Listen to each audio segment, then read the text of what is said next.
2001లో మూమెంట్ని start చేసినప్పుడు మనం గాంధీ మార్గంలో వెళ్ళాలి, హింసకు తావు లేకుండా అహింసా మార్గంలో వెళ్ళాలని ఆయన తీసుకున్నటువంటి కార్యక్రమాలన్నీ ఎక్కడ తీసుకున్నా కానీ మీకు సకల జనుల సమ్మె తీసుకోవచ్చు, వంట వార్పు తీసుకోవచ్చు, సడక్ బంద్ తీసుకోవచ్చు, జైల్ బరో తీసుకోవచ్చు. ఇట్లా ప్రజల్ని చైతన్యవంతం చేశాడు.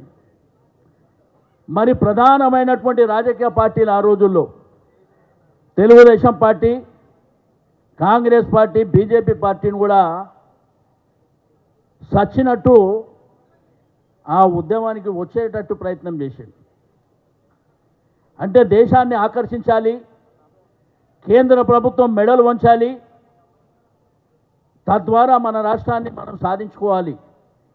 ఎందుకంటే ఆ రోజుల్లో గోస తెలుసు, నీళ్ళ గోస, కరెంటు గోస తెలుసు, ఉద్యోగాల గోస తెలుసు. చెరువు ఉంటుంది కానీ చెరువులో నీళ్లు లేవు.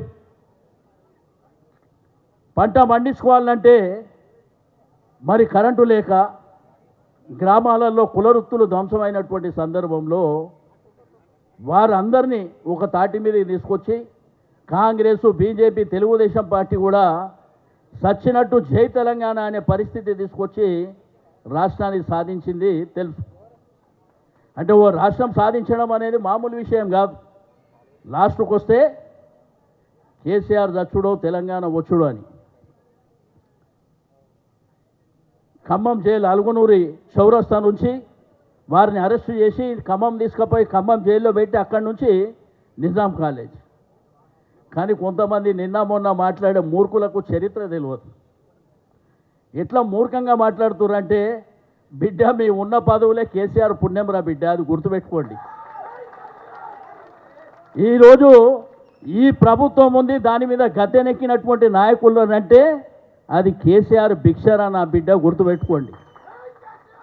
నిన్న మొన్న చరిత్ర లేకుండా మాట్లాడుతున్నటువంటి వాళ్ళు మీ గుండె మీద చేతులు వేసుకోండి.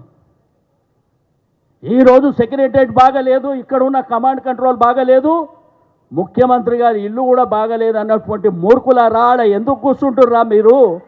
ఒక్కసారి చెప్పవలసినటువంటి అవసరం ఉంది. అవి పనికిరాని అయితే దాంట్లో పోయి ఎందుకు కూర్చుంటున్నారు మీరు? చరిత్ర అంటే చెరిగిపోయినటువంటి చరిత్ర ఈ రాష్ట్రంలో ఉంది. 125 సంవత్సరాలు, 125 ఎత్తుల భారత రాజ్యాంగ నిర్మాత అయినటువంటి అంబేద్కర్ గారి విగ్రహాన్ని స్థాపించినటువంటి చరిత్ర కేసీఆర్ గారిది.